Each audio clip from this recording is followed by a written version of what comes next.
दोस्तों, ज्ञान प्राप्त करने के बाद बहुत बार हम में अहंकार आ जाता है। अगर आप में नहीं तो आपके आसपास के लोगों में अहंकार आ जाता है। न चाहते हुए भी वह फील करने लग जाते हैं कि वो उनसे बड़े हैं।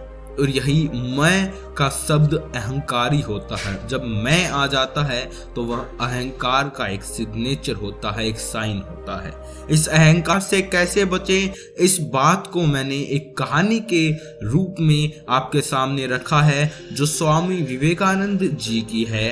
तो चलिए कहानी को शुरू करते हैं। कहानी में डूबने से पहले आपको मैं विनम्र निवेदन करता हूं कि अगर आपको कहानी से कुछ भी सीखने को मिले, कहानी अच्छी लगे तो चैनल को सब्सक्राइब कर दीजिएगा और वीडियो को लाइक कर दीजिएगा। तो बिना किसी टाइम वेस्ट के चलिए शुरू करते हैं। नमस्कार, मेरा नाम है अमित शर्मा। तो बात उस समय की है जब स्वामी विवेकानंद अपने लोकप्रिय शिकागो धर्म सम्मेलन के भाषण के बाद भारत वापस आ गए थे।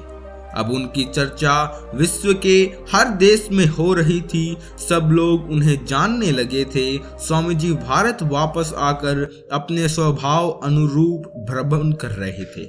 इस समय वे हिमालय और इसके आसपास के क्षेत्रों में थे। एक दिन वो घूमते घूमते एक नदी के किनारे आ गए। वहां उन्होंने देखा कि एक नाव है, वह किनारा छोड़ चुकी है। तब वे नाव के वापस आने के इंतजार में वहीं किनारे पर बैठ गए। एक साधु वहां से गुजर रहे थे। साधु ने स्वामी जी को वहां अकेला बैठा देखा तो वह स्वामी जी के पास पहुंच गया और उनसे पूछा, तुम यहाँ क्यों बैठे हो, अकेले क्यों बैठे हो? स्वामी जी ने जवाब दिया, मैं यहाँ नाव के इंतजार में बैठा हूँ, नाव का इंतजार कर रहा हूँ। साधु ने फिर पूछा, तुम्हारा नाम क्या है? स्वामी जी ने कहा, मैं विवेकानंद हूँ।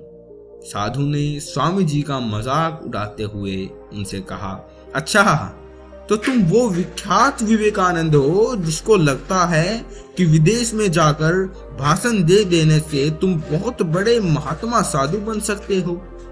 दोस्तों ध्यान करिए, जब आप कुछ अचीव कर लेते हैं तो ऐसे लोग आपकी जिंदगी में जरूर आएंगे जो आपकी अचीवमेंट को मजाक बनाते हुए आपसे कुछ कहेंगे।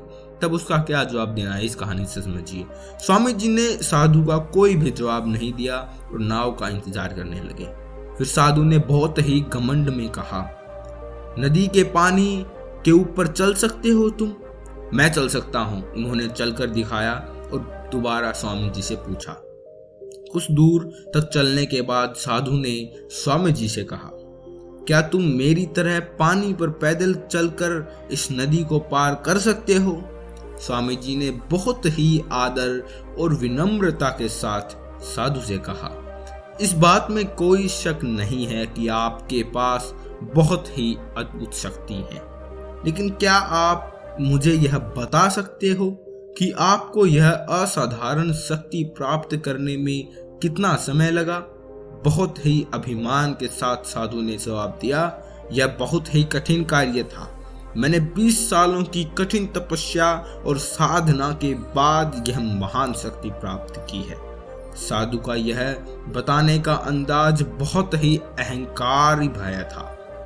यह देखकर स्वामी जी बहुत ही शांत स्वर में बोले, आपने अपनी जिंदगी के 20 साल ऐसी विद्या को सीखने में बर्बाद कर दिए जो काम एक 5 मिनट में नाव कर सकती है। आप ये 20 साल निर्धन बेसहारा गरीबों की सेवा में लगा सकते थे, या अपने ज्ञान और शक्ति का प्रयोग देश और देशवासियों की प्रगति में लगा सकते थे, परंतु आपने अपने 20 साल सिर्फ 5 मिनट बचाने में व्यर्थ कर दिए। ये कोई बुद्धिमत्ता भरा कार्य नहीं है। साधु सिर झुकाए खड़े रह गए और स्वामी जी नाव में बैठकर नदी के दूसरे किनारे में चले गए। कहानी से सीख, इस प्रकार इस कहानी ने हमें बताया कि ज्ञान और शक्ति का सही प्रयोग आवश्यक है। किसी शक्ति को प्राप्त करके यदि हम उस पर घमंड करते हैं तो यह मूर्खता है।